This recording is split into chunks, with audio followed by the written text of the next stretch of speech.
Hello sa inyo mga kasari, good morning po sa inyong lahat. So for today's video, inaantay lang po natin yung ating delivery from Pure Gold. Happy Sunday po sa inyong lahat mga kasari. So ito po yung update ng aking tindahan ngayong Sunday. Sobrang dami na pong ubos. So sana dumating ng medyo maaga-aga ang Pure Gold para makapag-haul and pricing na din ako sa inyo, makapag-grocery haul ako sa inyo at ma-update ko din kayo kung meron bang nagtaas dun sa mga in-order ko nung Friday kay Sir Marcel. Siguro guys, ang estimated na total purchase ko ay nasa 4,000 plus. Hindi pa kasi sila nagchat-chat or text kasi baka hindi pa natatransact doon. So, and guys, update ko na lang kayo kapag nandito na yung ating delivery from Pure Gold. Ayan po mga kasari, update lang po sa ating delivery from Pure Gold. Hindi po made-deliver yung ating groceries na in-order nung Friday. Bali kapag bukas pa po siya, bali nag-inform naman po sila sa akin na bukas daw po made-deliver yung ating, may mga naglalaro lang guys na bata sa labas. Nagtatago-taguan sila kahit umaambon. Matitigas ang ulo nila. Kasali sa paglalaro, tagu-taguan yung aking pamangkin na kanina ko pa inaawat na wag magpaambon kasi napakasakitin niyang pamangkin ko na yan. So, ayun po mga kasari, sad to say, kahit wala na po tayong mga paninda, halos ubos na, ay wala po tayong magagawa dahil naka-rest day daw po yung driver nung truck. So, ang total purchase ko po, bali nag-text na po sila, 4,295.30. So, update ko na lang po kayo bukas mga kasari kapag na-deliver na yung ating order. 24 hours later. Ayan na po mga kasari, ang Pure Gold. Buti na lang maaga-aga silang dumating. May kasama nga pala ako dito guys, ayan, kaya maingay. Kasi umalis yung partner ko, kaya kasama ko ngayon si Basha. So, ire-receive na natin guys yung ating groceries from Pure Gold.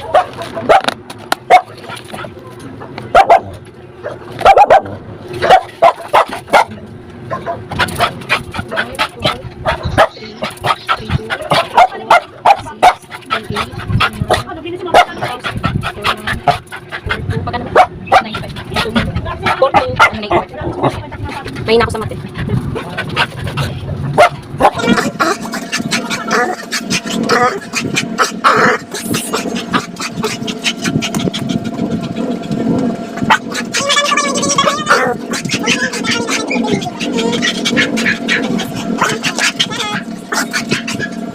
So, eto na guys yung ating mga groceries from Pure Gold at na-deliver po siya ng alas 12 po ng tanghali.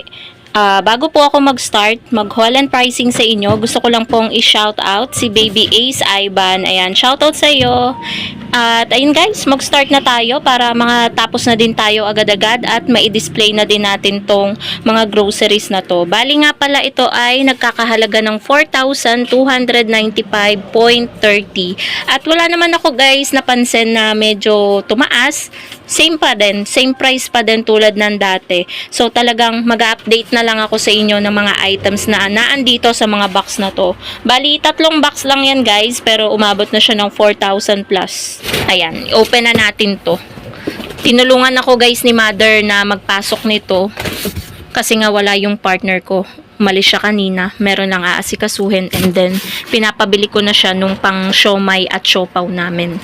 So siguro mayang hapon pang uwi niya kasi importante yung lalakarin niya. So eto, meron sa ibabaw ng mga chichirya, yung maliliit ay tagna 9 na sa akin. Yan, merong mobi, onion ring. So dito ko na lang guys ihahagi sa ating sopa. Sopa na medyo makalat. Yan, may cheese it. Parang kukunti lang yung na-deliver na chichirya. Meron din tayong malaki dito na manghuan. Ito hindi ko pa guys alam kung magkano yung ipepresyo ko dito. Hindi ko pa siya nakita sa resibo. Tapos ito yung mga cup noodles natin. So try ko pala na hanapin.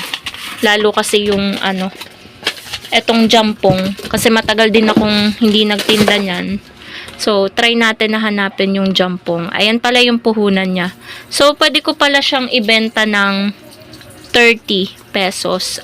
Ganun na pala kamahal ang jampong. 25.50 yung puhunan niya. Tapos, yung mga benta ko lang siya ng 24. Yung mga, ayan, spicy bulalo. Ayan. Walang spicy na lapas batchoy. Ayan, meron pala. Ito guys. Tagto 24 lang yan. Yung mahal is yung jampong. Tapos na tayo dyan guys sa mga ano. Tapos itong Mr. Gulaman, ang bentahan ko nito is 20 pesos. Yan yung ano natin, advance order, paghahanda sa darating na ano kasi bumebenta na tong mga ganito. Yan, pang dessert, pang gawa ng dessert. Ayan, nag-order din ako ng pula. Pang 20 yan guys kasi yung puhunan yan ay 16. Meron din tayong Rebisco crackers, Rebisco strawberry pala. Tag 8 na yan. Pansit Canton natin, 16. Ayan. Calamansi, ito sweet and spicy. And then, cream o natin, tag na 9. Tapos, meron din tayo ditong, ayan, mga condiments. Itong patis ay 30. 350 ml yan, dato puti. Tapos ito, 23. Yung toyo, yung suka naman ay 22. Yan ay 350 ml lahat yung sizes niyan. Yung Mang Tomas natin is 14. Tapos ito ay ano na sa atin to? 14 or 15. Itong Lawrence patis na 150 ml. Tapos ito yung Jolly mushroom natin. Itong 100 grams, yung naka-pouch. 23 pesos yung bentahan natin dito. Plus 3 lang tayo dito. Meron din tayong Century Tuna Flakes in oil. Ito ay 40 pesos yung ating bentahan. And then, 3 perasong Nestle cream.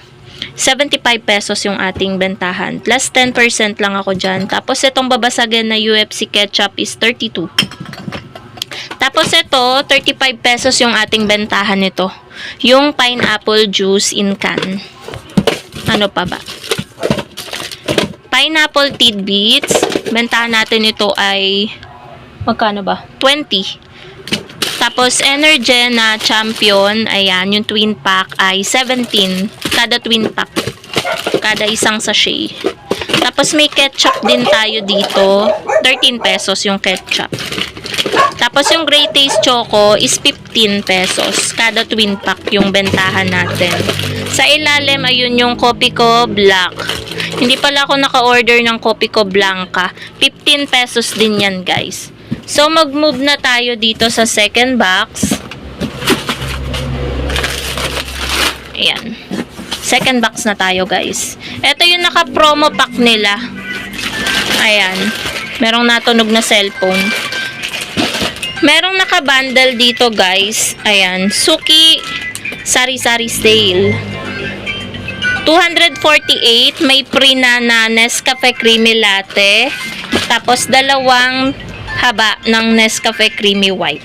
'Di ba guys? Ang laking dagdag kita nito. 4 na twin pack ng creamy latte. So ayan siya. Ang ganda ng lalagyanan niya. So ang bentahan natin guys ng mga kape is 15 pesos except sa Great Taste Original twin pack kasi yun ay tagdo 12 lang sa atin. Ayan, patong natin. Ito pa pala yung mga ibang chicheria. Ayan, may cracklings, may piatos. Piatos natin tag na 19. Ayan. Ito pa, Pansit Canton na extra hot, 16. Lahat ng flavor. Oh my God, ang laki. Hala, ang laki nito. Oh my God. Andyan na guys yung partner ko. Wait lang guys. So, ayun guys, ayun yung partner ko. Kakarating lang niya and inasikaso ko yung mga pinabili ko sa kanya na pang siomai at siopaw namin. So, nakapamili na siya ng mga kailangan. So, ayan na yung iba. Tapos, sasampa ba yung iba? Basta nandyan lang yan. Tapos, yung siopaw tsaka siomai ay nasa rep na. Eto guys, dito tayo nahinto. Eto, may mali na naman sa delivery ni Pure Gold. Which is etong toyo. Ang order ko is dato puti na 1 litro. Pero ang dinala sa akin ay ganito kalaki. Ano to? Pang piyesta? Pang recados sa piyesta. Mayo pa ang piyesta. Ano siya guys? So, 3.785 liters. So, sinong bibili nito? Walang nabili ng ganito sa tindahan. So, ibabalik ko talaga to, mga kasari. Kaso, pag sinabi ko yan kay Sir Marcel, pagpunta niya ng Friday, kawawa siya kasi 3 kilo mahigit yung bubuhatin niya. 'Di ba? Yan yung sinasabi ko na dapat inaayos nila yung paglalagay sa cart. So hindi ko din naman alam guys kung ito ay nilagay nung naglalagay sa cart nung taga Pure Gold or may nagpatong na naman ng mga customer sa cart. So I'm not sure. Pero dapat 'di ba chine-check din nila bago nila i-punch kung tama ba yung mga order. So, ayan, meron tayong Alaska Evap. 39 yung bentahan natin yan. Tapos, ayan pa yung ibang chichirya. Yung plus natin, tagdo 12 na yan. Tapos, chippy natin, tagda 9. And then, ito pa yung ibang mga delata pala sa ilalim. Ito, ang bentahan ko nito ay 36. Tapos, ito na pala yung Bicol Express na request ng ating customer. Tingnan natin yung puhunan ng Bicol Express. 555. Nasa na ba yung mga delata? Nandito sa ilalim. Magpakita ka agad. Ayan, Bicol Express.